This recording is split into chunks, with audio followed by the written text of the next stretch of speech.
Es simplemente como tu cerebro se sobrecarga y ya no puedes pensar más, como si tu cabeza fuera a explotar. La luz, los sonidos y todo lo demás es simplemente demasiado.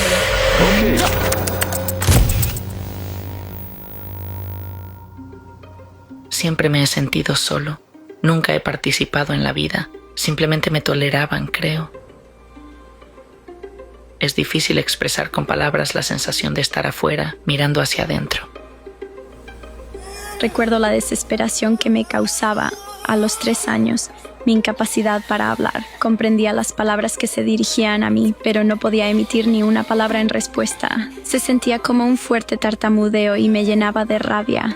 Recuerdo bien cómo, razonando lógicamente, llegué a la conclusión de que el único medio de comunicación disponible para mí era gritar. El mundo ha cambiado. Lo que ayer era útil y beneficioso, hoy se ha vuelto perjudicial e incluso peligroso. Por ejemplo, esto. Exploraremos cómo estos cambios nos han afectado a cada uno de nosotros y a nuestros hijos. Pero primero, comencemos con un acertijo. ¿Cuál es ese material sintético que antes ensuciaba las calles y los océanos y que ahora se encuentra dentro de nosotros? Es el plástico, y realmente está en todas partes. Hoy en día, se producen casi 500 millones de toneladas de plásticos al año, y más del 90% de ellas terminan convirtiéndose en basura. ¿Qué significa eso para nosotros? En este video hablaremos de los peligros ocultos detrás de la contaminación por plásticos, y en particular, de cómo los micro y nanoplásticos están afectando la salud humana. Los expertos que estudian este problema de primera mano no tienen dudas sobre la gravedad de la situación. Tomemos como ejemplo el trastorno del espectro autista. Las proyecciones actuales sugieren que, dentro de una generación, 1 de cada 2 niños, es decir, el 50% de los niños, podría ser diagnosticado con autismo. Y no se trata solo de estadísticas, son niños que nos rodean, familias que conocemos y la sociedad en la que vivimos. Pero el autismo es solo la punta del iceberg. El problema es mucho más amplio y nos concierne a todos. De eso trata el documental de hoy. Año 1911. El científico suizo Eugen Bleuler utilizó por primera vez el término autismo, que significa inmersión en uno mismo. En aquel entonces se asociaba con la esquizofrenia. Pasó un tiempo. En la década de 1970, el doctor Darrell Treffert estudió el autismo y concluyó: es un fenómeno muy raro, menos de un caso por cada 10.000 niños. Pero a finales de los 80, algo cambió. En América, el número de casos de autismo comenzó a aumentar. 1 de cada 36. Si eso no es una pandemia, ¿entonces qué es?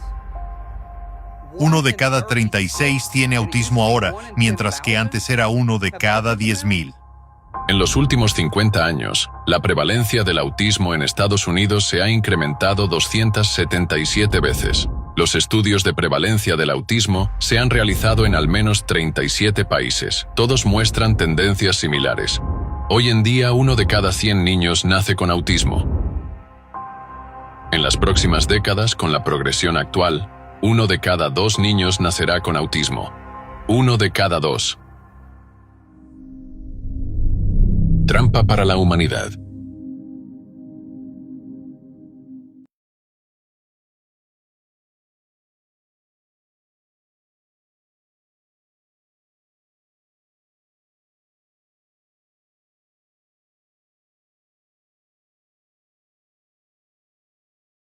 En 1970, el trastorno del espectro autista afectaba solo a 1 de cada 10.000 niños.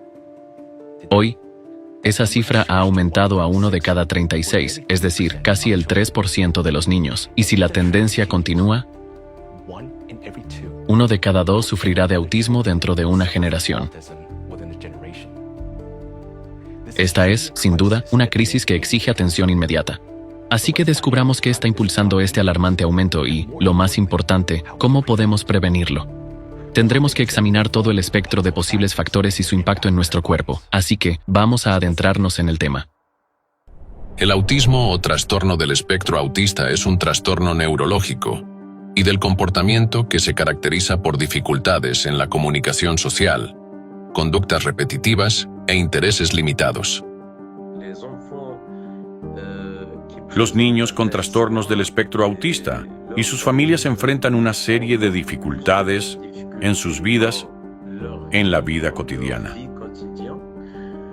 especialmente en el ámbito de la socialización, lo que afecta al mismo tiempo la interacción social, la comunicación, la adaptación, etc.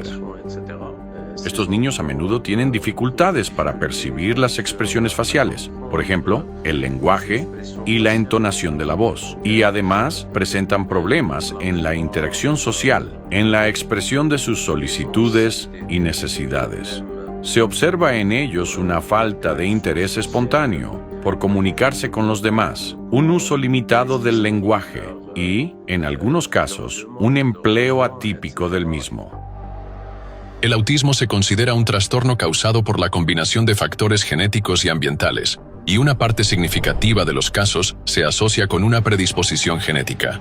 Al analizar más detalladamente las causas genéticas del autismo, se descubre que aproximadamente el 80% de ellas siguen siendo desconocidas o son multifactoriales. Surge la pregunta, ¿puede el factor ambiental desempeñar un papel significativo en este proceso?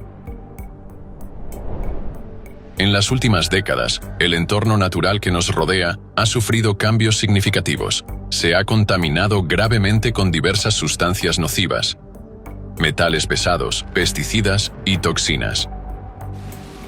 Al mismo tiempo, el planeta está atravesando una profunda crisis climática. Todos estos factores podrían haber contribuido significativamente al aumento de enfermedades. Pero hay otro enemigo, oculto e insidioso, del que aún no se comunica masivamente, pero cuya influencia es innegable. Son los micro y nanoplásticos. Donde quiera que tomemos muestras de agua, aire o tierra, están en todas partes. Los comemos, los bebemos y los respiramos. El principal peligro es que es capaz de penetrar en nuestro organismo hasta el nivel molecular. La comparación de gráficos y la evidente correlación impulsan un estudio más profundo sobre el papel de la contaminación plástica en el desarrollo del autismo. Anualmente en el mundo se producen más de 400 millones de toneladas de desechos plásticos. Se prevé que para el año 2040 este indicador se triplicará. El plástico se descompone durante 500 a 1000 años. La Agencia de Protección Ambiental afirmó que prácticamente el 100% de todo el plástico creado por el ser humano sigue existiendo. No desaparece, sino que se acumula constantemente, incluso en el cuerpo humano. En el documental Factor antropogénico en la muerte del océano, se exponen hechos que demuestran que hoy el océano mundial está impregnado de microplásticos. Sus partículas penetran en cada gota del agua oceánica.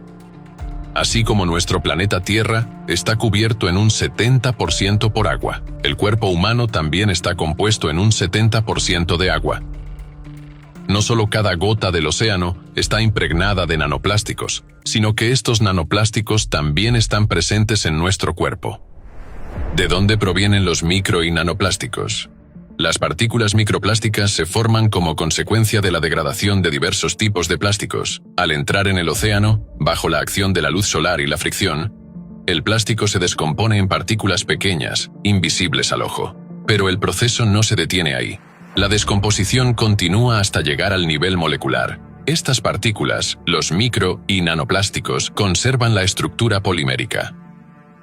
Además de la base polimérica de la que se componen los micro y nanoplásticos, contienen diversas sustancias peligrosas que normalmente se añaden durante su producción. Además, los micro y nanoplásticos, como una esponja, absorben sustancias químicas peligrosas. Como resultado, los bisfenoles, eftalatos, dioxinas, metales pesados y otros contaminantes, junto con las partículas de microplástico, ingresan en los organismos vivos. Esta capacidad de los microplásticos se denomina efecto caballo de Troya. Hoy en día es prácticamente imposible esconderse de ellos. Los aditivos tóxicos están en todas partes. Por ejemplo, los eftalatos se encuentran en revestimientos vinílicos para suelos, techos tensados, cortinas de ducha y juguetes para niños. El bisfenol A es otro aditivo común en el plástico, presente en botellas de agua, incluyendo biberones, contenedores reutilizables para alimentos, instrumentos médicos, empastes dentales, papel y cartón, Aunque las sustancias tóxicas son perjudiciales, la mayor amenaza reside en la capacidad del plástico para acumular cargas estáticas y retenerlas en el cuerpo. Pero sobre esto hablaremos un poco más adelante. Los microplásticos están en todas partes. Las partículas de micro y nanoplásticos son diminutos fragmentos plásticos que se han convertido en los nuevos habitantes de nuestro planeta. El viento y las precipitaciones transportan los microplásticos, incluso a los rincones más remotos de la Tierra. Están en todas partes, desde el punto más alto, el monte Everest, hasta el punto más profundo, la fosa de las Marianas. Todo el océano mundial está impregnado de microplásticos. Cada gota de agua en el océano contiene estas diminutas partículas plásticas. Cuando el agua se evapora, los microplásticos se elevan a la atmósfera desde la superficie del agua y pueden ser transportados por el viento a lo largo de todo el planeta. Además, se convierten en parte de la brisa marina que respiramos. Cada año, con la brisa marina, se trasladan a las costas aproximadamente 136.000 toneladas de microplásticos. Ahora, cuando nos bañamos en el océano, tomamos el sol en la playa o corremos a lo largo de la costa con el objetivo de mejorar nuestra salud, solo incrementamos la exposición de nuestro cuerpo a los microplásticos. Los micro y nanoplásticos que emergen de la superficie de los océanos y mares se esparcen por la atmósfera. Los bosques los absorben como una esponja, y la escasa ventilación bajo un denso dosel forestal contribuye a la acumulación constante de estas partículas en las copas de los árboles. A diferencia de los bosques, las ciudades están bien ventiladas y el aire no está estancado. Además, las partículas en suspensión más pesadas procedentes de los gases de los vehículos y del smog industrial precipitan parcialmente los micro y nanoplásticos. El aire de los bosques es mucho más peligroso para el organismo humano que en una metrópolis debido al exceso de nanoplásticos.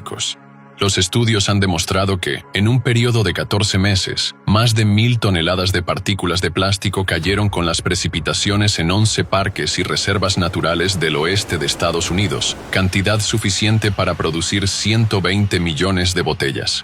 Una situación similar se observa también en otros países.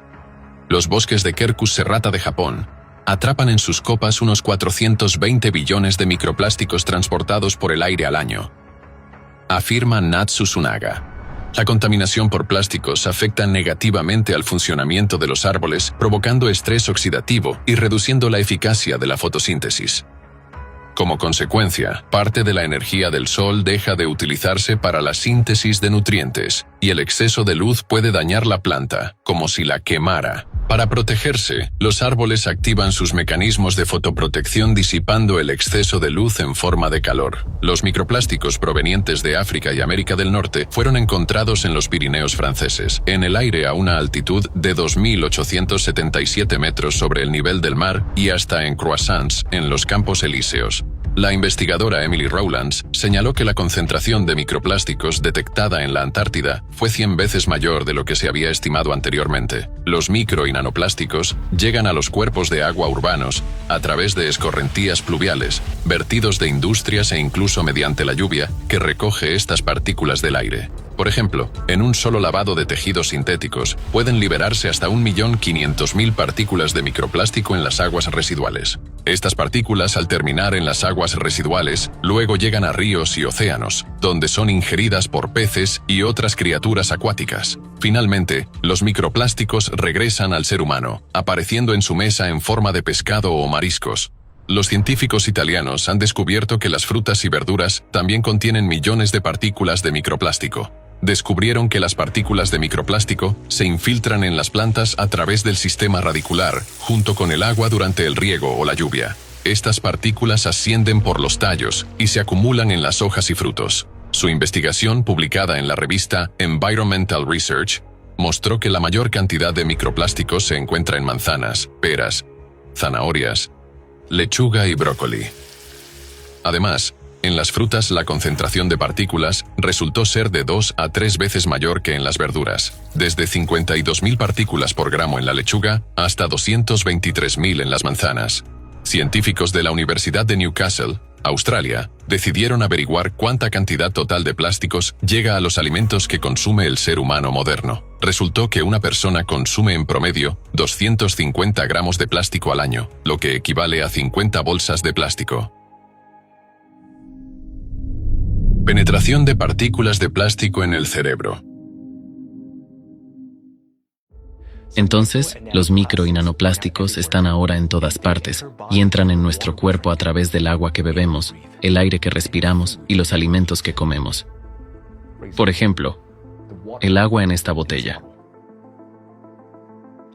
Beber agua de una botella de plástico es algo familiar y cómodo para nosotros, pero con cada sorbo, ingerimos varios miles de partículas de plástico que se acumulan y dañan nuestro organismo. Y esto no ocurre por la botella de plástico en sí, sino porque el agua que la llena, ya sea en una botella de plástico o de vidrio, ya contiene diminutos fragmentos de plástico. Hubo un tiempo en que la lluvia simbolizaba pureza y los paseos junto al mar o por el bosque se consideraban beneficiosos para la salud. Pero hoy, la realidad es muy distinta. Las investigaciones han demostrado que el aire cerca de cuerpos de agua abiertos y en los bosques contiene altas concentraciones de micro y nanoplásticos, es decir, estos entornos naturales se han convertido ahora en una gran amenaza para nuestra salud. ¿Y qué pasa con comer sano? Las frutas y verduras son excelentes fuentes de vitaminas y la base de una dieta nutritiva. Pero hoy en día, incluso los productos cultivados de forma orgánica ya no son seguros porque también contienen micro y nanoplásticos. Estos se depositan en la superficie desde el aire o se absorben desde el suelo y el agua. Así que, cada vez que elegimos un producto saludable, consumimos sin saberlo partículas tóxicas. Hoy en día las frutas y verduras, incluso las cultivadas en invernaderos, son más peligrosas que los carcinógenos de la comida rápida. Y nos enfrentamos a un dilema: consumir frutas y verduras para obtener vitaminas y nutrientes esenciales, pero ingerir plásticos tóxicos al mismo tiempo, o evitarlas por completo y arriesgarnos a privar al cuerpo de una nutrición vital. Y el verdadero peligro es que los plásticos no se descomponen en nuestro organismo. Al contrario, se acumulan en nuestros órganos y finalmente, esto termina dentro de nosotros, principalmente en nuestro cerebro. En el cuerpo humano existe un mecanismo de protección único, sin el cual seríamos vulnerables a una gran cantidad de enfermedades. Este mecanismo protege el órgano más importante, el cerebro. La barrera hematoencefálica es un sistema asombrosamente complejo e importante de nuestro cerebro. Selecciona meticulosamente las sustancias que pasan de la sangre al cerebro, protegiéndolo de toxinas e infecciones. Esta barrera está compuesta por células especiales que forman uniones estrechas, impidiendo que sustancias peligrosas penetren en el cerebro. La barrera hematoencefálica no bloquea todo indiscriminadamente. Su funcionamiento está finamente ajustado, garantizando un equilibrio entre la protección y el suministro necesario al cerebro. Pero incluso un mecanismo tan perfecto de la naturaleza se mostró impotente ante la creación de manos humanas. Los científicos han descubierto que las micro y nanopartículas de plástico, al ingresar al cuerpo, penetran a través de la barrera hematoencefálica, es decir, de la sangre al cerebro. El estudio demostró que las nanopartículas pueden superar la barrera en tan solo unas pocas horas después de ingresar al cuerpo. Además, existe otra vía por la cual los micro y nanoplásticos penetran en el cerebro. Al inhalar aire por la nariz, las nanopartículas de plástico viajan a través de los nervios olfatorios directamente hacia la zona del cerebro encargada de la percepción de olores. Como resultado, recorren un camino más corto y directo hacia el cerebro que hacia otros órganos. Esto explica por qué en las muestras de cerebro se encontraron de 7 a 30 veces más microplásticos que en las muestras de hígado y riñones. Las partículas predominantes en el cerebro resultaron ser diminutos fragmentos o copos de polietileno, uno de los plásticos más populares utilizados en el envasado. En efecto, el cerebro del ser humano moderno se está convirtiendo en su cubo de basura, una cuchara de plástico entera. Aproximadamente esa cantidad de microplásticos se encuentra en nuestro cerebro. Las concentraciones que observamos en el tejido cerebral de individuos sanos, cuyo rango de edad promedio era de alrededor de 45 a 50 años, fueron de 4.800 microgramos de partículas plásticas por gramo de tejido cerebral, o 0,48% en peso. Esto significa que nuestro cerebro hoy en día está compuesto en un 99,5% de cerebro y el resto de plástico, afirmó el investigador principal de la Universidad de Nuevo México, Matthew Campen. ¿Cómo reacciona nuestro cuerpo ante tal invasión? Los nanoplásticos, al penetrar en los vasos cerebrales, provocan procesos inflamatorios en la pared interna, el endotelio. Con la inflamación, la barrera hematoencefálica se vuelve más permeable, lo que facilita la entrada al cerebro de diversos patógenos, como virus y bacterias, así como de microplásticos. Las células inmunitarias absorben partículas extrañas de plástico. Sin embargo, el plástico no se descompone, lo que provoca la deformación y el aumento de tamaño de estas células. Se acumulan en los pequeños vasos del cerebro y así contribuyen a la formación de microtrombos, lo que provoca alteraciones en el riego sanguíneo y la microcirculación. Esto aumenta el riesgo de ictus, incluso a una edad temprana. Así, las partículas nanoplásticas perjudican el suministro de oxígeno y nutrientes a las células cerebrales, lo que provoca una hipoxia crónica y la muerte gradual de las neuronas. Estos procesos contribuyen a los cambios neurodegenerativos, incluida la atrofia del tejido cerebral, que, con una exposición prolongada, puede conducir a una reducción del volumen de las estructuras cerebrales particulares. Debido a su diminuto tamaño, los nanoplásticos pueden penetrar incluso en las células nerviosas, las neuronas. Una vez dentro, se produce estrés oxidativo, lo que altera el trabajo de las mitocondrias, el transporte de sustancias a través de la membrana celular y puede provocar roturas de la cadena de ADN.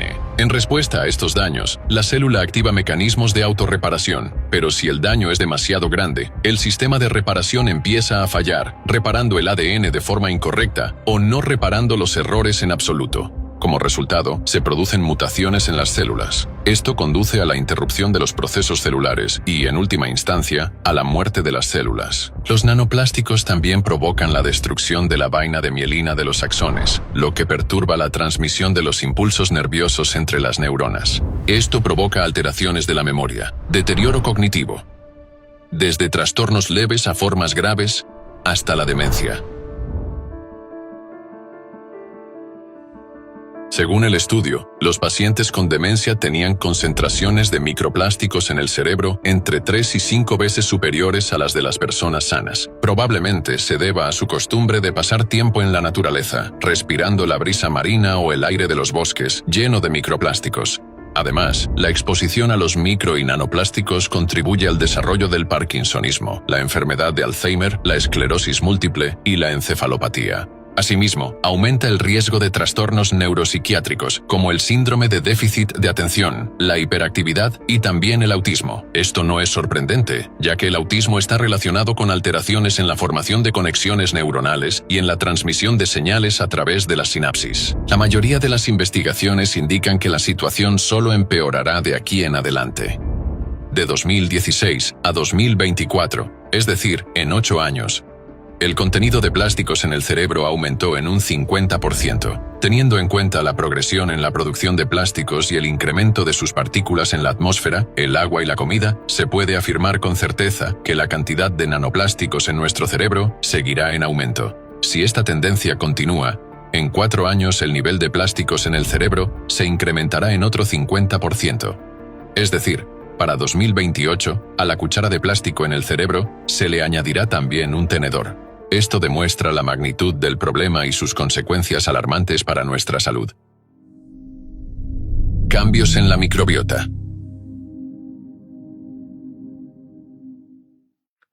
Cuando los micro y nanoplásticos penetran en el cerebro, provocan inflamación y dañan las neuronas, las células responsables de nuestros pensamientos, emociones y capacidad de comunicarnos. Imaginen una red vial compleja, extremadamente transitada, con miles de autos circulando. Pero con el tiempo, se forman grandes baches, los puentes se derrumban y los autos averiados bloquean los carriles, interrumpiendo el flujo del tráfico. Así es como los micro y nanoplásticos afectan las conexiones neuronales en nuestro cerebro. Como consecuencia, afecciones como la demencia, que antes se consideraban enfermedades propias de la vejez, ahora afectan cada vez más a personas jóvenes. Los estudios muestran que los pequeños fragmentos de plástico pueden deteriorar la memoria, la concentración y las funciones cognitivas, nublan nuestra capacidad para percibir e interactuar con el mundo. Además, Si a menudo olvidas información sencilla, pierdes objetos o te sientes distraído, podría ser una señal de que estos micro y nanoplásticos se han acumulado en tu cerebro y sus efectos están comenzando a hacerse evidentes. Pero lo realmente preocupante es que estos cambios, el deterioro de las funciones básicas del cerebro, podrían volverse irreversibles, y el cerebro es solo uno de los órganos. Entonces, ¿qué pasa con el resto del cuerpo? ¿Qué más están afectando los micro y nanoplásticos y de qué manera? Vamos a descubrirlo. El intestino es nuestro segundo cerebro. Estudios recientes muestran que el microbioma intestinal influye en la comunicación cerebral y en la salud neurológica. Algunas enfermedades neuropsiquiátricas se acompañan de un desequilibrio en la flora intestinal. Los científicos lograron identificar a niños con autismo con una precisión de hasta el 82%, analizando la microbiota y las funciones biológicas del sistema digestivo. En estos niños con autismo, se observó un cambio en la composición de los microbios en el intestino, incluyendo bacterias, virus y hongos. ¿Cuál es la causa de tal conexión? Los microplásticos y nanoplásticos poseen carga electrostática. Se ha descubierto que algunos microorganismos pueden utilizar las partículas cargadas de micro y nanoplásticos como una plataforma conveniente para su crecimiento, tal como las plantas se arraigan en las piedras. Las bacterias y los hongos son especialmente exitosos en colonizar dichas superficies, y los campos eléctricos alrededor de los nanoplásticos pueden influir en los procesos biológicos, estimulando la reproducción activa de los hongos. Resulta que los nanoplásticos favorecen la vida de bacterias, virus y hongos, convirtiéndose en una especie de dispositivo de carga para estos microorganismos. En estudios realizados en Dafnias en 2023 en la Universidad Católica de Lovaina, Bélgica, se descubrió que en su cuerpo se produce estrés oxidativo y genotoxicidad al exponerse a los nanoplásticos. Esto favoreció el desarrollo de infecciones fúngicas en su cuerpo. En particular, el nivel de infección por el parásito fúngico Mechnikovia fue 11 veces mayor en presencia de nanoplásticos. Nuevos datos indican que la incidencia y el área geográfica de las enfermedades fúngicas se están expandiendo. Saliendo de la sombra de la pandemia de resistencia de las bacterias a los antimicrobianos, las infecciones fúngicas se están propagando y se vuelven cada vez más resistentes al tratamiento, convirtiéndose en un problema de salud pública en todo el mundo, dijo la doctora Hanan Balji, asistente del director general de la OMS en resistencia a los antimicrobianos. Algunas investigaciones indican que ciertos hongos pueden liberar metabolitos o sustancias que pueden acelerar el crecimiento de tumores o favorecer procesos inflamatorios relacionados con el desarrollo del cáncer. El ADN de algunas especies de hongos es bastante común en ciertos tipos de tumores. El ecosistema del cuerpo es un sistema de interacciones extremadamente complejo, donde el equilibrio entre diversos microorganismos juega un papel fundamental. Cuando en este sistema intervienen partículas cargadas de plástico, pueden favorecer el desarrollo excesivo de algunas especies, por ejemplo, hongos, y suprimir a otras. Es similar a la situación en la que en un jardín las malas hierbas comienzan a crecer rápidamente, desplazando a las plantas beneficiosas. Además, el efecto de las partículas plásticas sobre las membranas celulares y la acumulación de toxinas pueden debilitar el sistema inmunológico del cuerpo, haciéndolo más vulnerable frente a hongos y bacterias patógenas. Así, las partículas cargadas estáticamente no son simplemente fragmentos inertes de contaminación, interactúan activamente con las células, provocando mutaciones, creando condiciones favorables para el crecimiento de hongos y pueden alterar el equilibrio microbiológico de los ecosistemas. Su influencia desencadena una reacción en cadena de cambios, cuyas consecuencias aún deben ser estudiadas a fondo. Virus y nanoplásticos. Los micro y nanoplásticos no solo son contaminantes en nuestro cuerpo, también actúan como portadores de bacterias y hongos, proporcionando una superficie ideal para su propagación y crecimiento. Por un lado, estas partículas plásticas funcionan como una especie de transporte que permiten a los microbios desplazarse fácilmente por nuestro cuerpo, infiltrándose en nuestros sistemas internos. Por otro lado, los micro y nanoplásticos pueden acumular carga estática, lo que atrae a los microbios. Esto favorece su reproducción y mutación más rápida, volviéndolos así más resistentes y agresivos. Como consecuencia, se altera el equilibrio de los microbiomas. Se debilita el sistema inmunológico y aumenta el número de enfermedades agudas y crónicas, con mayor gravedad y resistencia a los tratamientos. Pero, ¿qué sucede cuando no son bacterias u hongos, sino virus los que interactúan con los micro y nanoplásticos? Veámoslo más de cerca y exploremos qué significa esto para nuestra salud y para el medio ambiente. Numerosas partículas de plástico flotantes en ríos y lagos recogen virus en su superficie. Los patógenos no solo encuentran en ellas un refugio seguro, sino también una pequeña embarcación veloz que les permite ser transportados a grandes distancias. Los virus absorbidos en micro y nanoplásticos pueden conservar su infectividad durante periodos más largos y, debido a su estancia prolongada en las superficies, adquirir nuevas variantes genéticas. Tales condiciones pueden favorecer el aumento de su infectividad y la aparición de nuevas propiedades. Las partículas de plástico acumulan virus en su superficie mediante enlaces químicos e interacciones electrostáticas e hidrofóbicas. Esto hace que los virus sean más resistentes a la influencia de factores externos, como la radiación ultravioleta, la temperatura o sustancias químicas, prolongando así su capacidad infecciosa. El profesor Richard Quilliam, investigador principal del proyecto en la Universidad de Stirling, dijo: «Hemos descubierto que los virus pueden adherirse a los microplásticos y esto les permite sobrevivir en el agua durante 3 días, posiblemente más. Siendo infecciosos en el ambiente durante 3 días, ese tiempo es suficiente para llegar desde las plantas de tratamiento de aguas hasta una playa pública», dijo Quilliam. Es decir, los virus adheridos a los nanoplásticos pueden conservar su capacidad de infectar por más tiempo que en estado libre. Los nanoplásticos pueden transportar virus a grandes distancias por el aire, el agua y a través de organismos vivos. No estábamos seguros de cuán bien podrían sobrevivir los virus al propagarse a través de los plásticos en el ambiente, pero sobreviven y se mantienen contagiosos. Los microplásticos pueden influir en la interacción de los virus con las células huésped, modificando sus condiciones ambientales. Por ejemplo, los nanoplásticos pueden debilitar los mecanismos de defensa celular, facilitando potencialmente la multiplicación de los virus. Además, los microplásticos pueden crear condiciones para que virus y bacterias interactúen, facilitando el intercambio de material genético. Esto puede aumentar la resistencia de las bacterias a los antibióticos. Estos procesos pueden favorecer la propagación de patógenos y aumentar el riesgo de nuevas amenazas infecciosas. La amenaza de los microplásticos para la vida naciente. Ya hemos visto cómo los virus y las bacterias utilizan los micro y nanoplásticos para crecer, mutar y propagarse aún más. Pero esto es solo una parte de un problema más complejo. Vivimos en un mundo donde el aire que respiramos contiene no solo partículas microscópicas de plástico, sino también microbios, virus y bacterias. Esto significa que con cada respiración, no solo inhalamos micro y nanoplásticos, sino también patógenos que pueden infectar nuestro organismo y alterar nuestros mecanismos naturales de defensa. Pero esto plantea otra pregunta.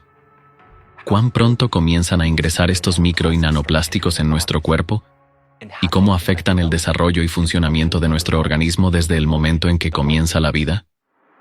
Los primeros 1000 días de vida, desde la concepción hasta los 2 años, son críticos para el desarrollo del cerebro y de todo el cuerpo. Durante este tiempo, mecanismos especiales regulan la actividad de los genes, que se activan o se inhiben bajo la influencia de factores externos, como la alimentación, el estrés y el medio ambiente. Estos cambios pueden afectar no solo a la propia persona, sino también a sus hijos y nietos. Es el momento en que se establecen las bases del cerebro, el sistema inmunitario, el metabolismo e incluso las características mentales. La salud de los padres tiene gran importancia para la salud del niño. En 2020, bajo la dirección de Antonio Ragusa, se realizó un estudio en 6 mujeres con embarazos normales. Los científicos analizaron sus placentas mediante microespectroscopia Raman. Resultó que en la placenta de 4 de ellas se encontraron 12 partículas de microplástico con un tamaño de entre 5 y 10 micrómetros de distintas formas y colores. 3 de estas partículas eran de polipropileno, mientras que las demás contenían pigmentos usados en pinturas, adhesivos, cosméticos y productos de higiene personal. Los científicos descubrieron que las partículas de micro y nanoplástico, al ingresar en las células de la placenta, provocan estrés oxidativo, muerte celular programada, inflamación y alteraciones en el metabolismo endocrino de las células placentarias humanas. Todo ello inhibe el crecimiento intrauterino del feto en diferentes grados, según la dosis. Como ya sabemos, el mecanismo de defensa del cuerpo reconoce los microplásticos como sustancias extrañas, lo que desencadena reacciones inmunitarias locales. El desequilibrio inmunológico provoca diversos problemas en las primeras etapas del embarazo, incluyendo abortos espontáneos, retraso en el crecimiento fetal, partos prematuros y mortinatos. La razón radica en que los nanoplásticos, al penetrar en el feto, se acumulan en él, causando que el cuerpo de la madre lo rechace. Los estudios de tejidos abortados revelan un panorama sombrío. Una presencia significativa de nanopartículas en el feto provoca la interrupción del embarazo, el rechazo fetal y la aparición de múltiples patologías, actuando como un enemigo invisible que destruye la vida incluso antes de su comienzo. Esto también explica las dificultades para concebir. La salud reproductiva masculina también sufre los efectos tóxicos de los plásticos. Un estudio realizado por toxicólogos chinos en 2024 mostró que el esperma es aún más sensible a la acumulación de contaminantes que la sangre. Los científicos encontraron microplásticos en todas las muestras de esperma, con un promedio de 2 partículas por muestra, de un tamaño de hasta 7,02 micrómetros. El poliestireno fue el más frecuente, hallado en el 31% de los casos. Además, se observaron anomalías morfológicas en los espermatozoides en presencia de microplásticos. También se registraron cambios en la longitud de los telómeros de los hombres. Los telómeros cortos están relacionados con un envejecimiento celular acelerado y un deterioro en su funcionamiento, lo cual puede afectar la salud reproductiva y la esperanza de vida. Del mismo modo, los microplásticos se acumulan en los ovarios, reduciendo el tamaño de los folículos y el desarrollo del embrión. Una investigación de científicos coreanos muestra experimentalmente el impacto de los microplásticos antes y después del nacimiento como un posible factor de riesgo para trastornos del espectro autista. El autismo es considerado un trastorno neuropsiquiátrico, es decir, se origina en las etapas tempranas del desarrollo cerebral. Resulta que las condiciones previas para el autismo aparecen no solo antes del nacimiento, sino incluso antes de la concepción. Los micro y nanoplásticos se encuentran en los fluidos seminales y foliculares, así como en la placenta y la sangre del cordón umbilical, lo que indica que pueden estar presentes en el embrión en las fases más tempranas del desarrollo. Este periodo es crítico, ya que es el momento en que se establecen los cimientos del cuerpo del futuro niño. La exposición a nanoplásticos en esta fase puede causar daños importantes al embrión, lo que podría afectar a su desarrollo posterior. A partir del periodo embrionario y en los primeros años de vida, se forma el sistema nervioso humano. Las proteínas desempeñan un papel clave en cada etapa de este proceso. Se sabe que los cambios en la estructura y función de las proteínas del tejido nervioso son cruciales en el desarrollo de muchas enfermedades, entre ellas el autismo. Estudios recientes han demostrado que los nanoplásticos interactúan con las proteínas principalmente mediante enlaces débiles, como interacciones hidrofóbicas, enlaces de hidrógeno, fuerzas de Van der Waals y fuerzas electrostáticas. Como resultado de estas interacciones, las moléculas proteicas se deforman en presencia de nanoplásticos. Esto puede ocasionar graves malformaciones del desarrollo, tales como defectos cerebrales, cardíacos y óseos. Inmediatamente después del nacimiento, el recién nacido recibe nuevas dosis de micro y nanoplásticos, ahora desde el entorno exterior. Los bebés exploran el mundo llevándose a la boca todo lo que encuentran en su camino. Por esta razón son particularmente vulnerables a la ingestión de microplásticos. Casi todo lo que se fabrica para los niños, desde juguetes de colores hasta vajilla llamativa y muebles infantiles, está hecho de plástico. Según un estudio del año 2020, los bebés pueden ingerir hasta 4,5 millones de partículas de plástico al día, tan solo al ser alimentados con biberones de polipropileno, que constituyen la mayor parte de los biberones utilizados en el mundo. Pero incluso si el bebé no usa biberones de plástico, eso no impide que los microplásticos penetren en su cuerpo. Los bebés también pueden ingerir microplásticos con la leche materna. Un estudio del año 2022 mostró que en el 76% de las muestras de leche materna, tomadas de 34 madres sanas, se detectaron partículas plásticas. Con la tendencia actual de contaminación por plásticos, la concentración de estas partículas en la leche materna solo seguirá aumentando. También se descubrió que en los bebés el nivel de ciertos microplásticos en las heces es 14 veces mayor que en los adultos. Una alta concentración de partículas de nanoplástico tiene un efecto destructivo en el cuerpo del niño. Como resultado, las nuevas generaciones serán cada vez más propensas a mutaciones genéticas y trastornos. Disruptores endocrinos. Incluso antes de nacer, los niños reciben su primera dosis de micro y nanoplásticos de sus padres, cuyos cuerpos ya los han acumulado. Literalmente estamos transmitiendo pequeñas partículas de plástico a nuestros hijos. Esto es lo que les estamos dando a nuestros hijos, directamente a su cerebro. Suena horrible, ¿verdad? Pero esta es la realidad que enfrentamos hoy. Después de degradarse y descomponerse en micro y nanoplásticos, pequeños fragmentos de esta botella entrarán en el cuerpo de nuestros hijos a través del aire, el agua y los alimentos, y se acumularán en su cerebro y en otros órganos.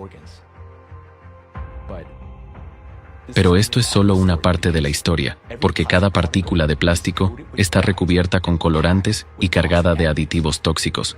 Al igual que los micro y nanoplásticos, estos químicos también se acumulan en nuestro cuerpo y alteran las funciones celulares, con consecuencias a largo plazo. En 1891, el químico ruso Alexander Dianin sintetizó un compuesto orgánico llamado bisfenol, perteneciente a la clase de los fenoles, mediante la reacción de acetona con fenol en presencia de un catalizador. 45 años después, en 1936, se descubrió que el bisfenol era un análogo sintético del estrógeno, una de las 4 hormonas femeninas. Aunque el bisfenol no encontró aplicación en la medicina, se convirtió en un auténtico avance en la fabricación de plásticos. El Dr. Peter Macknick afirma lo siguiente: es bien sabido que numerosos trastornos del sistema nervioso en vertebrados ocurren porque las señales excitatorias e inhibitorias no están coordinadas o lo están insuficientemente. Por eso es especialmente preocupante que los plastificantes bisfenol A y bisfenol S alteren significativamente dicha coordinación. Cuando se demostró el daño del bisfenol A, muchas compañías comenzaron a abandonarlo y adoptaron compuestos basados en bisfenol S. Este fue desarrollado como sustituto del bisfenol A, pero tiene una estructura química similar. Se usa en la impresión térmica de recibos, plásticos y embalajes. Este compuesto tiene una estructura y propiedades químicas muy similares y causa muchos de los mismos problemas que el bisfenol A. Las personas utilizan esta sustancia química para reemplazar el bisfenol A sin suficiente información toxicológica, afirma Kyung-Ho Choi, toxicólogo ambiental de la Universidad Nacional de Seúl. Un grupo de científicos dirigido por Wade Welchons determinó que altas concentraciones de bisfenol S tienen los mismos efectos que el bisfenol A. Cuando las células cerebrales están expuestas a pequeñas cantidades de bisfenol A o bisfenol S durante un mes, el daño se vuelve evidente, afirma Elizabeth Schirmer, investigadora doctoral de Bayreuth y autora del estudio sobre los bisfenoles. Resulta que los plastificantes afectan el potencial de acción de las células cerebrales, alterando la transmisión química y eléctrica de las señales a través de las sinapsis. Además, los plastificantes alteran los circuitos que son importantes para la percepción y el procesamiento de los estímulos acústicos y visuales.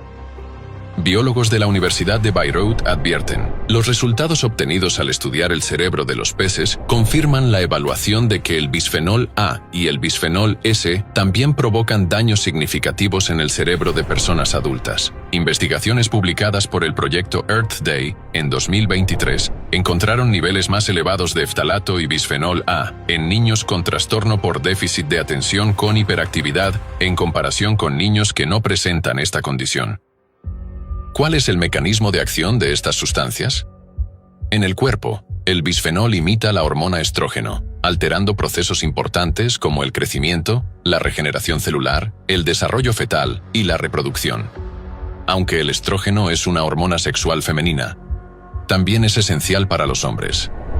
Investigaciones de científicos australianos del Instituto Florey de Neurociencia y Salud Mental en Melbourne mostraron que los niños cuyas madres tenían altos niveles de bisfenol A en la orina durante las últimas etapas del embarazo tenían 6 veces más probabilidades de presentar síntomas de autismo a los 11 años en comparación con aquellos cuyas madres tenían niveles bajos de esta sustancia.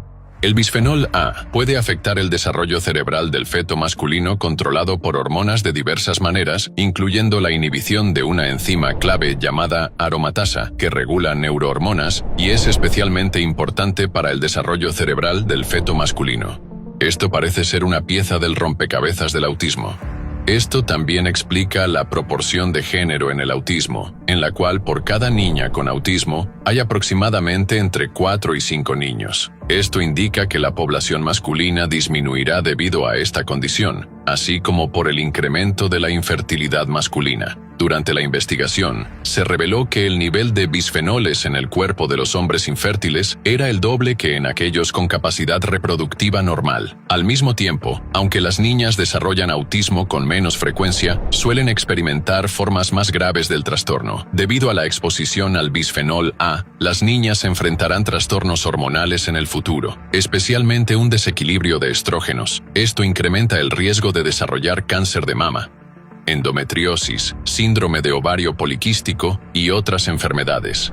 Algunos estudios ya han demostrado que la exposición a productos químicos plásticos durante el embarazo está relacionada con la aparición posterior del autismo en la descendencia, señaló la profesora Anne-Louise Ponsonby, directora del Grupo de Investigación en Neuroepidemiología del Instituto Florey. Cada año se producen en el mundo 8 millones de toneladas de bisfenol A y unas 100 toneladas son liberadas anualmente a la biosfera. Esto hace que el bisfenol A esté presente de forma generalizada en el medio ambiente, desde aguas superficiales hasta la leche materna.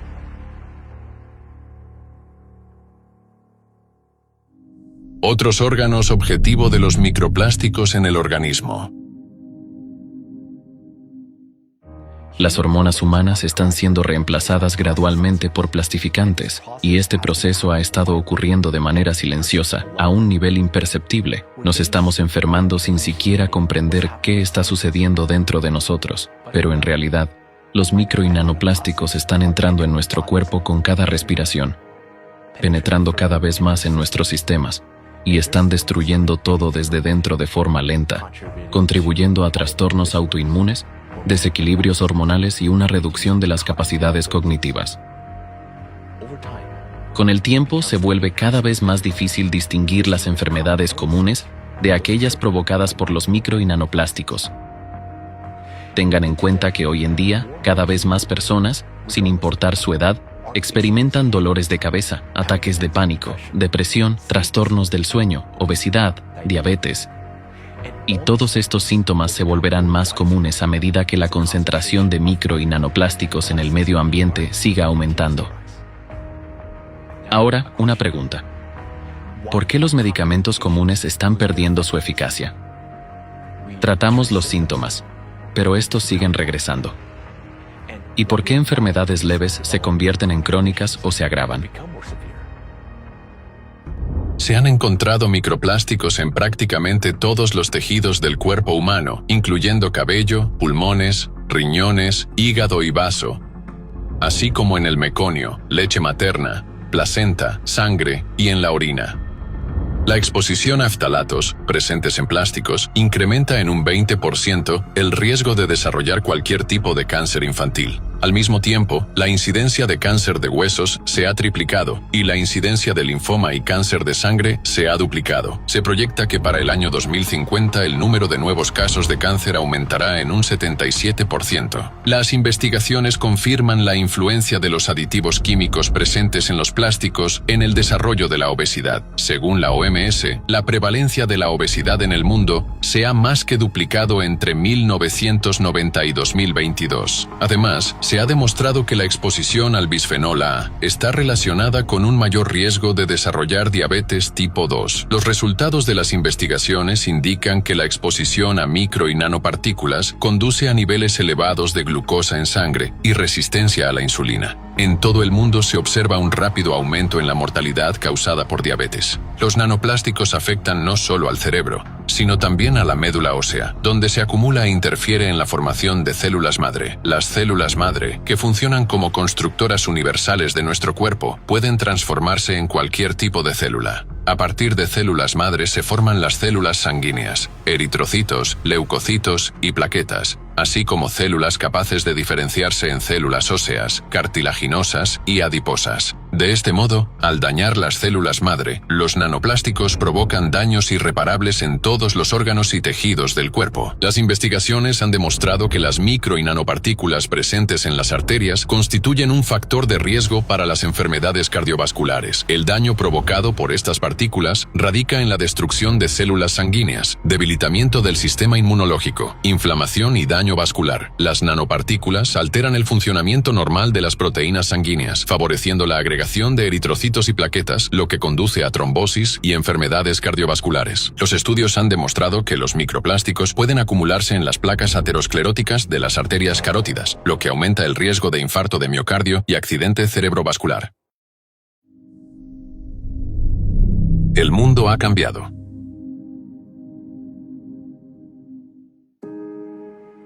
No debemos tener miedo a proclamar la verdad, aunque a veces sea incómoda.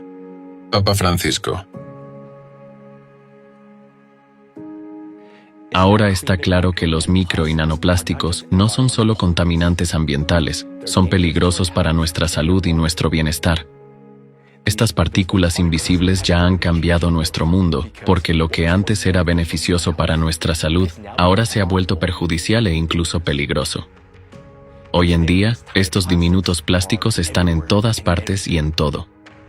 Incluso estas frutas frescas los contienen.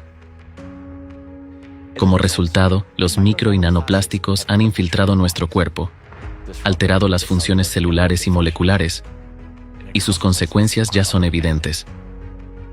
Por ejemplo, el trastorno del espectro autista, que en los años 70 afectaba solo a 1 de cada 10.000 niños, ahora afecta a 1 de cada 36, y esa cifra sigue aumentando. Las tasas de infertilidad también van en aumento, afectando no solo a individuos, sino al futuro de la sociedad. Los accidentes cerebrovasculares y las enfermedades cardiovasculares, que antes se consideraban enfermedades de la vejez, ahora están afectando a personas de 30 y 40 años. Estas tendencias son profundamente preocupantes, pero con el aumento de los micro y nanoplásticos en nuestro entorno, la cantidad y gravedad de estas enfermedades solo seguirá creciendo. Como resultado, no solo enfrentaremos una crisis de salud, sino un declive de la humanidad. Estamos atrapados. Por un lado, seguimos contaminando el planeta y nuestras vidas con plásticos a un ritmo acelerado. Y por otro, no podemos hacer frente a las consecuencias de esta contaminación. Estamos al borde de un cataclismo ecológico y social que ya no es una abstracción. Es una amenaza real para nuestra supervivencia. Cada día perdemos el potencial necesario para enfrentar estos desafíos. Un estilo de vida saludable no nos salvará. Los micro y nanoplásticos son tan pequeños que penetran en el suelo, los ríos, los océanos y en los sistemas de abastecimiento de agua. No podemos escondernos de esta contaminación. Están en el aire, en el agua, en los alimentos e incluso en la leche materna. También pueden penetrar a través de nuestra piel. Cada día esta contaminación aumenta. No importa lo que hagamos, comer únicamente alimentos orgánicos, beber agua pura de manantiales, vestir ropa de materiales naturales, todos respiramos el mismo aire, saturado de microplásticos. El mundo ha cambiado, pero aún no lo hemos comprendido. Lo que antes considerábamos comida saludable ha resultado ser más dañino y peligroso que aquello que antes creíamos perjudicial. El daño causado por los nanoplásticos presentes en zanahorias, col o manzanas es mucho mayor que el provocado por los carcinógenos en un filete o una hamburguesa con patatas fritas. Y todo porque los plásticos, que nos destruyen desde el interior, son mucho más peligrosos que los carcinógenos. Incluso estar en la orilla del mar es peligroso. La brisa marina, que antes era revitalizante, ahora transporta transporta una nueva dosis de nanoplásticos. Al tomar el sol en la playa bajo los cálidos rayos solares o al bañarnos en el mar, nuestro cuerpo recibe una dosis adicional de nanoplásticos. Estos penetran con la respiración, a través de la piel y las glándulas sudoríparas, afectando todo nuestro cuerpo, y las altas temperaturas solo intensifican este efecto. Después de pasar tiempo junto al mar o en el bosque, cada vez más personas experimentan fatiga inexplicable, resfriados frecuentes o incluso enfermedades graves. Aunque aún no reconozcamos la causa, muchos de estos síntomas están relacionados con el aumento de los niveles de micro y nanoplásticos en nuestro cuerpo. Un punto importante aquí es que los diminutos plásticos que consumimos a través de los alimentos y el agua pueden ser parcialmente excretados. Pero casi todos los plásticos que inhalamos por la nariz se acumulan en nosotros, especialmente en el cerebro. Y no importa en qué parte del planeta estemos, vamos a inhalar estas partículas. Pero tengan en cuenta que las concentraciones de micro y nanoplásticos en el aire suelen ser más bajas en zonas de gran altitud, en praderas secas y desiertos, o en grandes ciudades. Y allí podemos evitar inhalar fragmentos plásticos solo ligeramente. En cambio, las concentraciones de estos diminutos plásticos son mucho más altas en los bosques o en cuerpos de agua abiertos, especialmente en climas cálidos. Así que, un día de verano relajante en la playa es como dar un paseo alrededor del reactor de Chernóbil, porque los micro y nanoplásticos son tan peligrosos como la radiación. La diferencia es que, mientras sabemos cómo gestionar la exposición a la radiación, aún no hemos descubierto cómo protegernos de estas diminutas partículas de plástico que se acumulan y destruyen nuestro cuerpo desde dentro. Lamentablemente, su concentración aumenta cada año y con ello también aumentarán sus efectos sobre nuestra salud. Para protegernos a nosotros mismos y a nuestros hijos, es importante evitar los bosques y las aguas abiertas, y es mejor vivir en desiertos, grandes ciudades o llanuras a gran altitud, donde hay buena ventilación y baja humedad. Pero actualmente no tenemos una salida fácil a esta crisis. En los próximos años, nuestra sociedad tendrá que limpiar los micro y nanoplásticos, así como reciclar miles de millones de toneladas de plástico acumulado en la tierra y en los océanos. Sin embargo, cabe señalar que algunos métodos de reciclaje pueden ser perjudiciales. Por ejemplo, los procesos térmicos como la incineración y la pirólisis, que pueden convertir los plásticos en combustible, deben evitarse, ya que liberan grandes cantidades de micro y nanoplásticos en el aire. Las partículas más pequeñas de 100 nanómetros son especialmente preocupantes, porque las tecnologías de filtración actuales tienen dificultades para capturarlas directamente en las plantas de incineración. Si percibimos olor a plástico quemado, ya estamos inhalando aire lleno de estas diminutas partículas, y esto tendrá consecuencias negativas para nuestro organismo. Por lo tanto, quemar plásticos para generar combustible es un método que debe evitarse, porque ese combustible nos costará la salud. Debemos elegir los métodos de reciclaje de plásticos con mucho cuidado. El mundo ha cambiado, y si queremos protegernos, debemos encontrar una salida antes de que sea demasiado tarde. Medidas urgentes. El primer paso hacia la recuperación del equilibrio ecológico debería ser la implementación masiva de generadores atmosféricos de agua, GAA. Estos dispositivos producen agua potable a partir del aire, filtrando eficazmente contaminantes, incluyendo microplásticos. Si estos dispositivos se utilizan ampliamente para todo tipo de consumidores, incluyendo todas las necesidades industriales y las demandas de la población, en pocos años podrán limpiar considerablemente la atmósfera y los océanos. Sin embargo, también es fundamental cambiar el sistema de depuración de aguas. Debemos reconfigurar las instalaciones de tratamiento para que el agua usada no se vierta en los cuerpos de agua, sino en el suelo. Allí se encuentran microorganismos capaces de descomponer los nanoplásticos. Científicos han descubierto bacterias que pueden desintegrar el polietileno y el tereftalato de polietileno. En las capas superficiales del suelo, la concentración de plásticos seguirá siendo alta, al igual que en los cuerpos de agua, pero a medida que el agua penetre a mayor profundidad, se irá autodepurando. Las bacterias que habitan en el suelo descompondrán las pequeñas partículas de nanoplásticos. Esta es la única solución real y efectiva propuesta hasta la fecha para combatir los nanoplásticos.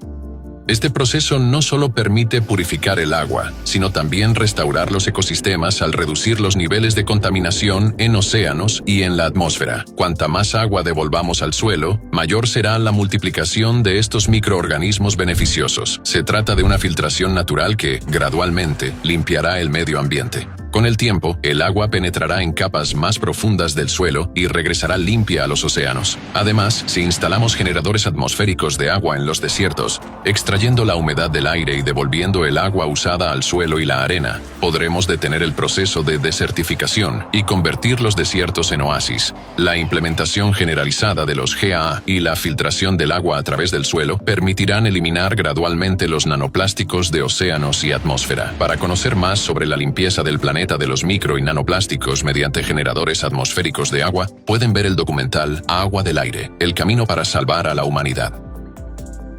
Por supuesto, junto con esto es necesaria la implementación coordinada a nivel global de programas para la recolección y el reciclaje de grandes residuos plásticos, así como el desarrollo del consumo consciente y el uso racional de los materiales plásticos.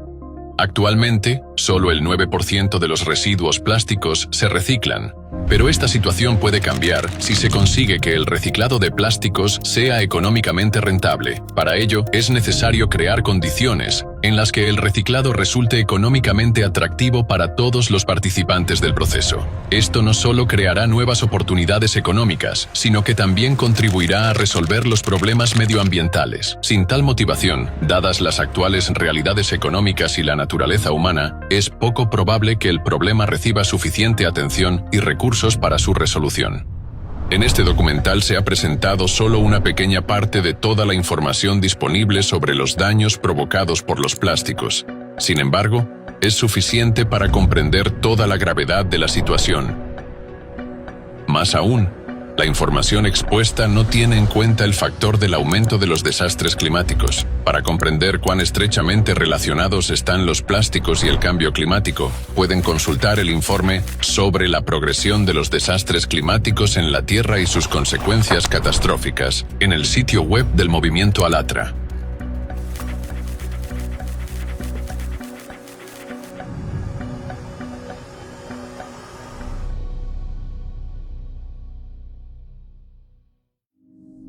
El valor supremo.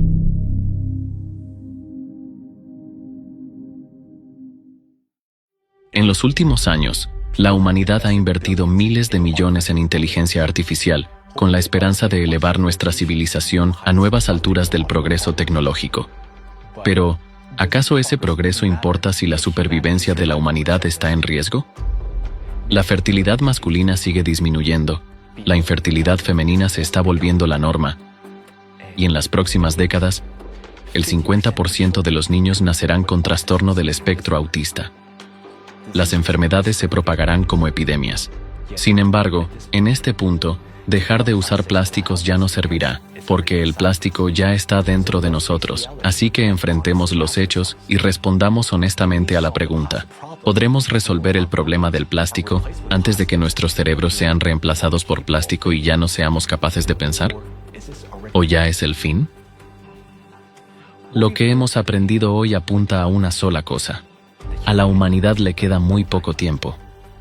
Estamos atrapados en una situación que nosotros mismos hemos creado.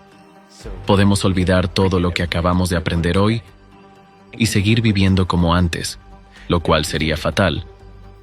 O necesitamos encontrar una solución con urgencia mientras todavía seamos capaces de pensar. Suena terrible, ¿verdad? Mientras todavía seamos capaces de pensar. Es difícil creer que la vida ha cambiado, y nosotros no queremos cambiarla. Pero la realidad es que todo lo que hemos descubierto hoy es la verdad, y es innegable. Trampa para la humanidad.